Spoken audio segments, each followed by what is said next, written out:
Hello and welcome back to another reaction. In this occasion, Wakfu Season 2, Episode 13. Yeah, last time we saw the ending of the new Buffball arc, now in Bragmar. And that was a spectacular. I love those episodes. Seriously amazing. The characters, the new characters, and I mean the Masked, Buff Bowler, and Marilyn. Yeah, I know. Thank God that that guy doesn't exist in reality because he would kick my ass so hard for saying all this. And of course, all of Brakmar. It's fascinating to see such a corrupt city. Hell, even they have a ministry of corruption in there that, of course, was destroyed, but nonetheless. Yeah, and especially again the notch towards Dragon Ball with the Kamehameha. It's amazing all the little details that we're seeing in this episode, all the little reference from Gladiator to Star Wars and to, of course, Dragon Ball, as I said. And yeah, Maud was an amazing character. I just saw her for what? An episode? Perhaps if you count the last 5 seconds or 10 seconds of the second one of this arc, 2 episodes tops, but I love her. She looks so badass, and she is so badass. And yeah, I was kind of right in the last moment when I said that they might be boyfriend, girlfriend, lovers, or something like that. Yeah, those episodes were simply fantastic, especially the guy Marilyn. Man, what a speed! He was unbelievably fast. Again, looks can be deceiving in this case. He doesn't look fast, but he can move as hell, man. So yeah, great episodes, but I cannot wait for the next one. And yes, again, I'm so glad that the episode doesn't follow what I said in the plot. Because I thought they were going to escape last time, but no, they keep on playing because yeah, this game is almost sacred for this guy from what I have seen and from what you have told me. So yeah, amazing, amazing, and I hope how yeah the episode is not a cliche and is not so predictable that it becomes boring. No, it's great episode, great episode. But yeah, I think I have spoken about this in the last one. So yeah, let's just cut all of this and watch the next one, shall we? Yeah, it looks terrible. Dude, it looks awful. Boy, that's awful. Well, yeah, but compare Russia to anything. Oh, saltwater, why?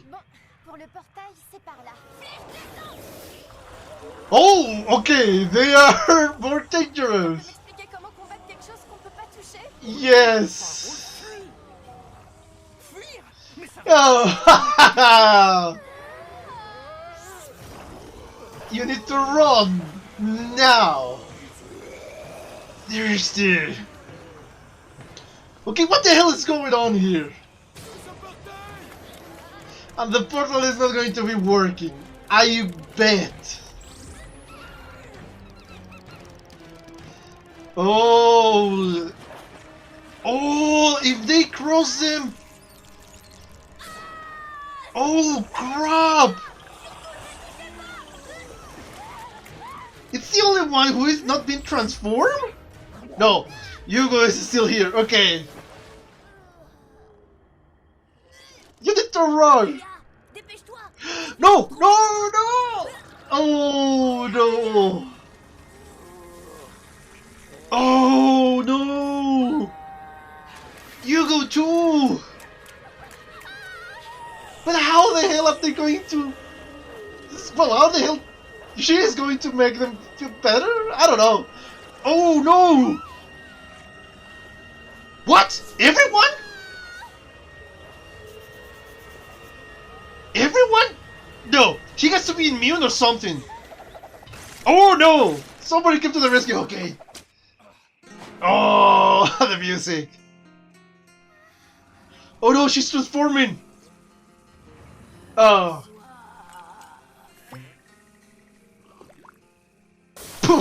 That is disgusting, but effective. Yes, exactly. You're no longer that bamboo zombie. Oh, it's such a Spanish name. Oh, disgusting. Run, perhaps. Thank you. You need to save your friends. Oh. Oh. That's disgusting.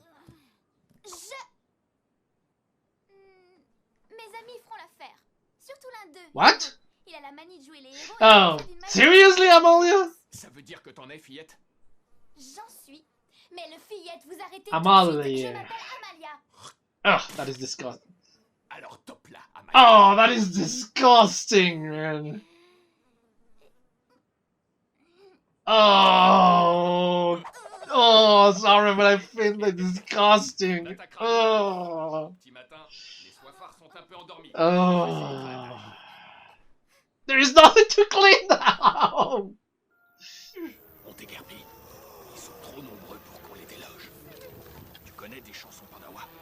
Comme si c'était le tournelle stupide. T'en connais ou pas? Une seule. Pandawa de la cruche ronde ou un truc. Pandawa de la chope ronde, un classique. Classic. Chante et marche exactement comme moi et surtout évite de les toucher. What? What? What are they doing that?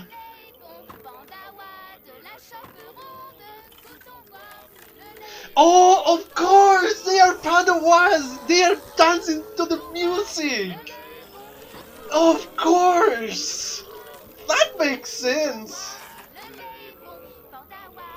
Of course! Okay, I get it now. It sounded very stupid, but if it works, it ain't stupid. I cannot... Yes! Okay. Oh. Okay. C'était horrible, Amalia. Je pensais à vous tous. Je me sentais seule. Oh. Bon, quand vous aurez fini de vous compter les Oh. on pourra pas y aller. Hugo, Pandiego, un bambou et mauvaise Bad main. matters. Il a un plan pour sauver la vallée et les copains. C'est toi qui seras en première ligne. Ça marche. Yes. Oh non, non, je vais pas pouvoir. Pas pouvoir quoi? Gâcher ce nectar. Oh. It's a sacrilege. Oh. What the? Holy. What the hell?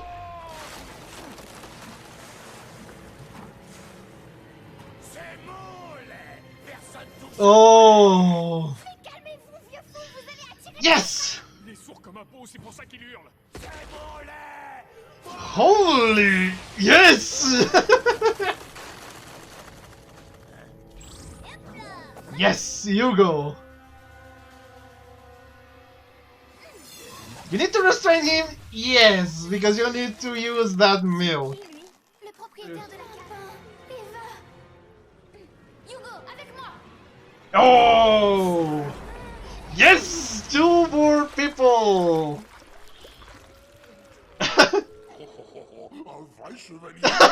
Seriously? In this moment? Hugo, content de vous revoir les copains.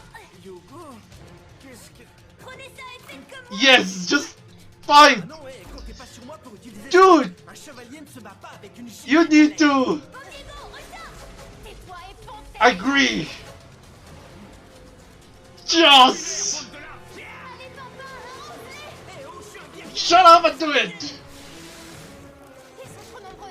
À chaque fois qu'on en guérit un, il est retransformé par les autres. How are they going to do that?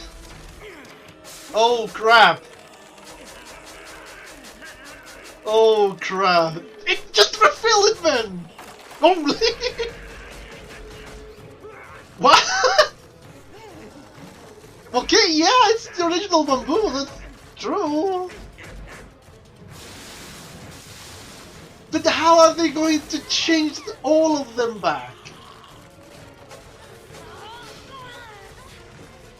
Oh crap! They're wasting way too much freaking milk. Oh no! That is going to make it a lot more dangerous. Oh crap! Holy! He's so strong! Holy cow! Okay, this is getting worse and worse every time. Oh!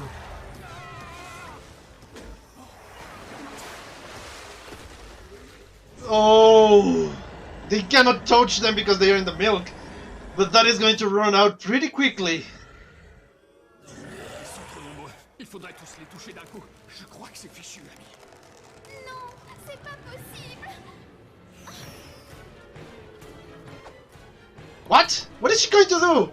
Oh, come on! Don't leave it like that! Just drop, because that is important, yes! Wait! Oh, okay! Holy! That's a lot of milk! That's really a lot of milk!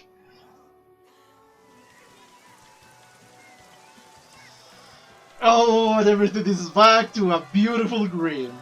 No, of course. Oh, okay, now that looks beautiful. Oh. Retourner à la cachette de Pan Diego et Sadida a entendu ma prière. Ce plan de Oh, that's neat. La vallée va pouvoir être replantée. C'est pas mal, hein? Yeah. Yeah. Oh. Dit la fillette, gros tonneau. Va laver. Oh. Okay. Car il n'est pas propre, Tireli. Car il n'est pas propre, Tireli. Car il n'est pas propre. Yeah, this is neat. Bonjour mon brave. Yeah. J'ai une missive de la plus haute importance à remettre à To your queen. une convocation. Okay, let's stop it there. Yeah, it's a fun episode. Again, a very self-concluding episode. Not like the last few interactions we have with the show. Yeah, it's a neat one. It's a fun one, and we kind of see a new attitude from Amalia because yes, she has been a lot brattier in this second season. But yeah, I love her. I still love her. She has been bratty. I can accept that. But anyway, as always, I'm gonna watch this a second time and well, be back in my comments. See you in a bit. Okay, I'm back. I just watched a second time the 13th episode of the series of the second season, of course. And yeah, we're going back to the self-concluding episode, to in the point in which we have a story and we conclude said story within the episode. There is not going to be a lot of interaction after that. The story is not that important and will transcend the time, and because we're going to be visiting this again and again and again. No, it's more of a nice zombie story because yes, they call it thirsters, but actually they were zombies. It was so obvious. It was kind of Day of the Dawn, the Dawn of the Dead, or something like that. That doesn't mean it's a bad story. It's a good take, a good way of saying zombies without saying zombies. Well, with having zombies in a show, in a kids show, without calling them zombies. Because yes, they don't attack and kill every single human being or every single sentient species. They just transform you into another one of them. Without much violence, because technically they cannot touch you. They can just kind of pass through you and that change you into the thirster. But yeah, that is basically the idea of a mini zombie episode. It is very similar to the episode after the last, or in the first season, after the Buff Ball episodes. We have kind of a scary story, let's say, after this amazing interaction with the sport. Very similar, but again, distinctive enough that you don't get bored with this story. But anyway, yeah, let's go scene by scene and in order. They're about to arrive to the Pandawa city, or one of the villages of the Pandawas. I hope I'm pronouncing that correctly. Again, correct me if it's not the case. They see that this place should be more bright, should be happier, should be a better place. Because yes, in the moment they saw the village, is this wear down place, very sad, very brown colors, not much life in there. And of course, this is awful for them because they wanted to drink the milk of the bamboos because it was supposed to be delicious, and they want to rest for a while. Unfortunately, it's not the case, and they got attacked by these thirsters. That's when they figured out that they cannot interact with them. The weapons they are using do nothing against these thirsters. They are immune to weapons, and of course, the only possibility they have is to run away, to go to the portal, and that's what they do. Unfortunately, the portal is kind of closed. It's blocked. I don't know by whom. Perhaps by the same guy we're going to meet later on, or perhaps it's another stuff. I don't know. I am still not sure. I don't know if it was made to prevent these things from escaping the village, or to just, I don't know, having a tool or something along those lines. Unfortunately, that's when we discover that if you touch these things, these thirsters, you transform in one of them. And poor Ass was the first victim of said transformation. The battle, kind of a battle ensued, but of course, since they cannot attack them, they cannot attack the Thyrses. They get defeated. The first one who was transformed was Ruel. Then it was, I think it was Evangeline. Then it was Pompon. And in the end, after saving Amalia, Hugo is transformed into one of these creatures. Amalia was the only one who was her own self. But for a moment, I thought she was going to transform, but it was kind of a weird reaction for me because yes, all the heroes were transformed except for Amalia. She was starting to get transformed completely. At the beginning, I thought that yes, they cannot end up like this. Come on, these are the heroes. And perhaps because she's a Sadida, she is immune to this transformation. But no, actually, it's because another guy, a new guy, really literally spit bamboo milk towards her. The name, everything about this guy, the name, all the way he speaks, he sounds so Spanish. Yes, he's like a Spaniard. I love it. I love this guy. Yeah, he has bad manners. He's not a good person. But anyway, yeah. Uh, I found it. Oh, I really do. I found him a odd character. Yeah, his name is Diego de la Vega. Yes, I love the freaking name, the Spanish name there. Pan Diego de la Vega. And you cannot say that I'm not pronouncing that name correctly because that sounds so Spanish, and that is something I really, really know so well. That, yeah, I love, and again, the little hints here and there that, because yes, that is, I think, from the movie, The Mask of the Zorro, that is the name of the original Zorro, Diego de la Vega. In this case, of course, it's a pun on such name. Yeah, it sounds so Spanish. I love it. I love this guy. Of course, that's not the only thing that happens here. They run away from the village. They need to be very careful because there are a lot of these thirsters, and yeah, it will be dangerous if they were touched in that moment.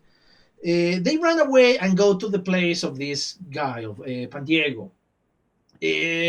Again, I love the reason behind this. The ogress, the chaos of the ogress chaos, is the reason behind this because yeah, as we saw, or at least as I saw during the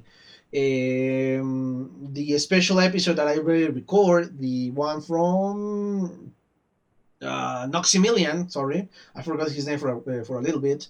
Noximilian episode. The Ogress destroy an island. Of course, this caused huge waves of the sea and the sea water, and this reached the bamboo in here, and that's why, thanks to the salt water, became so salted water that these bamboos were growing became so salty that yes, when they drank the milk of these things, they become these monsters. Let's say only one small hill is safe, and my guess is the tallest of this valley, or well, of this place. And I'm calling it a valley without really knowing it. This is kind of a haven for them to be relaxing and to be well, resting for a while. This guy again, Pandiego, it's very odd. He is incredibly odd. Why he has tadpoles in the freaking water, I don't know. He really wants to bring back the bamboos and trying to transform the bamboos so they can live in salt water without being well, kind of corrupted as they have been. But of course, he has no success so far. He has a plan. The bamboo milk is the thing that is transforming them back, or the thing that is avoiding this transformation. The full transformation is going back to their original state. But unfortunately, there are so many thirsters that they need like 1,000 liters of bamboo milk. The only place in which there are so many milk is in one of the cellars in the center of the village.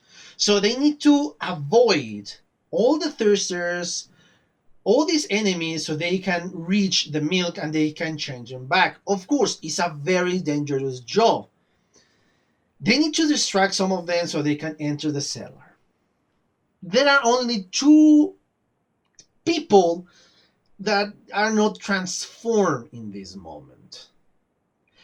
And yes, the interaction here, it's again, Amalia is a very bratty princess. She doesn't like to get dirty, she doesn't like to all of that. She enjoys adventure, but she hates getting dirty. She's willing to save somebody first, because of course they need help to gain access to the cellar. That one is Hugo. I'm gonna speak about this later on because there is something interesting in there. They make a deal, a very disgusting deal. I really find that disgusting, man. Oh man, spitting in your hand and shaking somebody with somebody else is awful. Ugh. Just thinking about it gives me chills, man. Ugh. Anyway, yeah. Unfortunately, the Thursdays decide to attack during the night in this place. Luckily, they placed one of the original bamboo pieces, so they were alerted on time. And of course, they escape in a very unorthodox way by singing and dancing. Yes, since all of these Thursdays are Pandawas, they kind of still have a little bit of the personality of the Pandawas.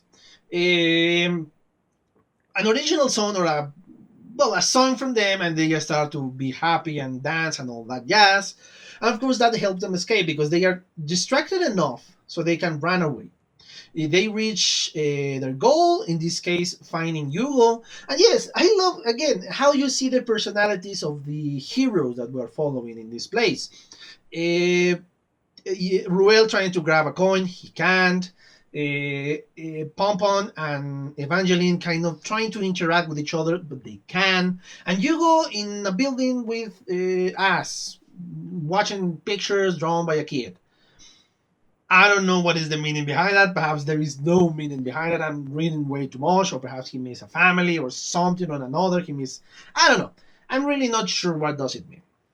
Of course, they go for Hugo and they transform him back into his original self. He helps them enter the cellar by distracting these thirsters that were around the freaking cellar. Again, there is a little bit of interaction in here which I'm going to speak later on. The introductions are made and the plan is in motion. They go away and they break through the freaking door, thanks to Amalia's magic. And unfortunately, the owner of the cellar is still well. He is still a Panda 1. He attacks them, he's deaf, so that's why he cannot hear them. And of course, uh, this attract again the freaking thirsters to their location. They really move inside because again the doors are made from the original bamboo, so they are kind of protected in this case. They start to feel these guns, these water guns or milk guns, I really don't know how to call them, and they start to attack the freaking things. They rescue, of course, by this, the freaking owner of the cellar is tied up. They rescue first Evangeline and Pompon, and of course, they start to help them too. Uh, Unfortunately, there are so many thirsters that if they cure one, the other thirsters transform him back into this zombie state. Let's call it. Um, and yeah, it looks like a lost cause because whatever they do is not enough for them to transform everybody back.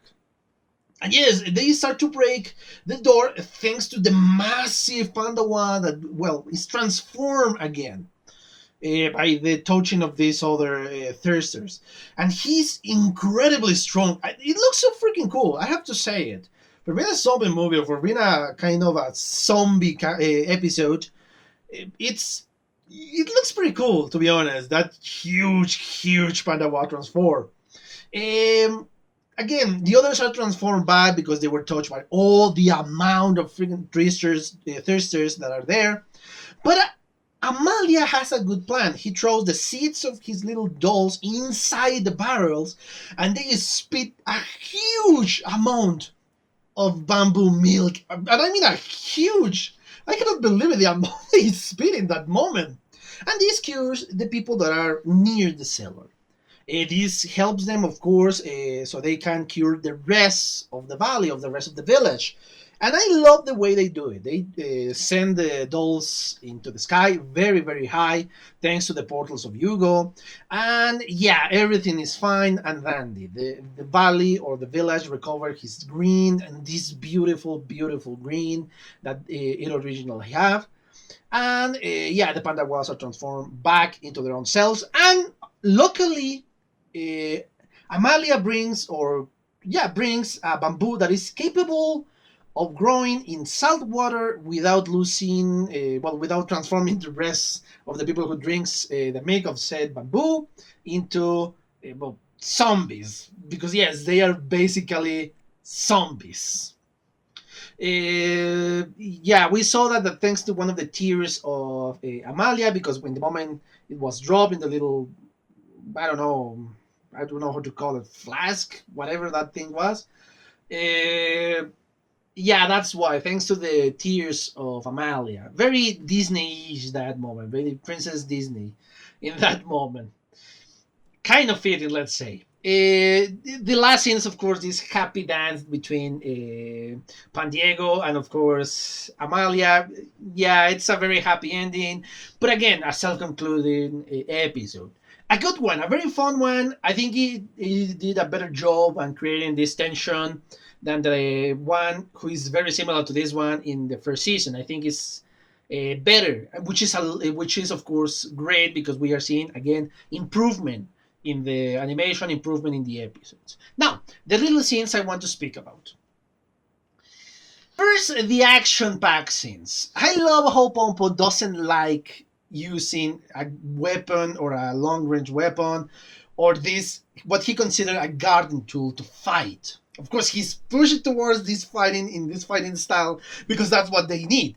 But again, when the freaking milk is and well, when the freaking weapon or gun or whatever you want to call that thing, it's empty. He starts to attacking the freaking zombies with the freaking thing itself, and that's making him happy because yes, now he's hitting something.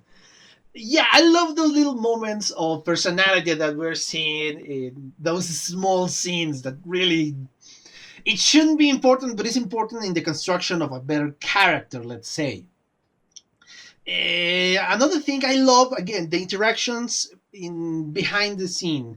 The interaction that, yes, even though these creatures become, well, the thirsters, the Pandawas, and of course our heroes, they still preserve part of their personalities. Pompon is still in love with Evangeline and kind of want to interact with each other, but they can't. And it's kind of sad when you see it in that moment. Ruel being still trying to grab as much money as he can. Sorry, Ass is still trying to grab the, or I don't know if annoy the little worm or just try to eat the little worm, whichever it is. The only one I'm not entirely sure is Hugo. Yes, I know his personality. I know all of that. But what this interaction or why he's trying to look at this picture, at this drawing. Perhaps he wants to help the people who draw that thing, and that's what he's thinking. I don't know. I really don't know. Because yes, he's a hero at the heart. And you can see that a mile away. Yeah, it's cute, and I love those little moments, those little interactions. And again, I love the difference when the things go wrong and when things are right. The loss of color, the brownies, very ugly brown colors that we're seeing in the village when they are attacked by the thirsters. The place that looks really bad, in bad shape, because yes, obviously nobody has been using it as it should be used. They are not been repaired, repaint, nothing. So yeah, I love the change when everything is fine. Now the beautiful color brown is gone. Is it beautiful color brown is gone, and we're seeing a beautiful blue sky. We see beautiful green, a lot more saturation in the colors. Yes, I love those differences. And it's not subtle, of course, it's very in your face, but I love it. I love those interactions. And now, the thing that I really want to speak about. You know that I am a shipper. I have said this several times. And I ship, well, first I ship a Pompon and Evangeline, which is of course canon now. I don't have to worry about that one. But I also said that I ship Hugo and Amalia. And this episode gave me so much fuel to that shipping fire. I love it. Why I'm saying this? For a couple of scenes especially. The first one is in case why she wants to rescue Hugo first. She could have rescued Evangeline. She could have rescued Pompon. Both of them could be good by distracting the others. Yeah, Evangeline is very skillful, but so is Pompon. Why Hugo? So yeah, that brings me a beautiful shipping moment. Said, oh, she wants to rescue Hugo first. I wonder why. And yes, I know perhaps it's nothing, but I love those little shipping moments, or at least what I perceive as a shipping moment. And I love, again, another, perhaps this is even less important than the one I'm speaking about. I love the little interaction between Hugo that he's really trying to rescue Amalia by creating a portal and, well, bring her into safety. Perhaps he would have done the same towards any other of his friends, but the other friends were already transformed. Again, that is minor compared to the one I speak before. And the other moment is when they were reunited, when Hugo was transformed in his old self, and of course, the words that were spoken by Amalia, that, oh, is you don't know how much I long for having you in my arms, or something along those lines. Let me check. Give me a second, please. Okay, yeah, I check, and the exact line is, it's so good to being able to hold you in my arms. That is the exact speech. And yes, this is For me at least, a huge shipping moment because yes, she longed for that embrace. Oh man, I love it. And of course, the poor manners of Pan Diego are of course something to be witnessed because oh, if you stop counting your teeth with your thumb, we need to move on or something like that, something along those lines. Yeah, I don't have to explain what the hell does that mean, but yeah, a very rude way of speaking, let's say. But I exactly did not approve of the message behind that. I don't disapprove of that message. A very rude way to saying it, but I'm fine with it. Anyway, yes, those interactions, I love them. I really, really, really do love those interactions because again, it's shipping fuel for me. It's so little shipping fuel for these two. It's so little so far. Then yeah, I love when I see these moments. But anyway, yeah, it's a fun episode. Again, it's a better realization of the horror story for kids. It has more tension. It has higher stake. Let's say the villain is pretty intimidating even in the end because yeah, when the map took possession of the freaking spider, in the end it wasn't that intimidating. Let's say in here it's a lot better. I think it's a lot better. That doesn't mean the other one was a bad episode. That the only thing that means is that this is a much better episode than the last season's similar episode. And again, yes, it looks like they are recycling ideas, but they are giving these ideas a twist so it won't feel the same. It's different, which is something I approve of. Yes, according to some people, there are only 8 different stories that you can tell. And of course, all of those stories have been told. But if you give it a twist, that makes it interesting. Not a new story because yes, the plot is kind of the same, the characters are kind of the same, but if you give it a twist, it makes you interested enough in the stories, in this case the Wakfu stories, that you don't felt bored. Again, there are several episodes in which I thought they're going to be for much longer because those felt very short, but no, I was reaching the end of the episode. And that's how good Wakfu is. It's really good. I really enjoy it, and I love the twist they give to the stories. Even if they kind of repeat the same plots, they gave or they changed the plots enough for you to be interested, to be not just interested, fascinated by it. So yes, I really love these episodes, and I've been loving the second season even more than the first one. But yeah, I think I exhausted the topic of this episode. As always, guys, thank you so much for your comments, your likes, your views, and your subscriptions. If you want to be a subscriber, click on the button for subscription and on the bell so you can get notifications. And if you can share this video with your friends, that will help me a lot more.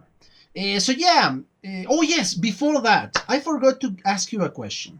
I have noticed that Ruby Legs has kind of 3 phases of transformation, or 3 different transformations. The original one, the small sword, looks kind of a dagger. The long sword, but it's more of a fiery sword with a lot of red and really dark metal. And the other one who looks green and white. Why is that? Why he has these different phases of transformation? I guess it has to do with I don't know if the personality of Pompon or the emotion that Pompon is feeling in that moment or something else. So if you can tell me that information, I will be so grateful. Of course, if it's not a spoiler, if they figure or I figured it out later on, please just let me figure it out on my own. If it's not, please let me know. And yeah, I cannot wait to see the special episode about the Ogress because yes, that looks a very important part of the lore of this animation. But of course, I have to wait until I finish the second season because I don't want to see spoilers. So yeah, bear with me. I'm really going to react that, but I want to finish the second season. Anyway, yeah, thank you so much for your attention, guys, and well, see you on the next one. Bye.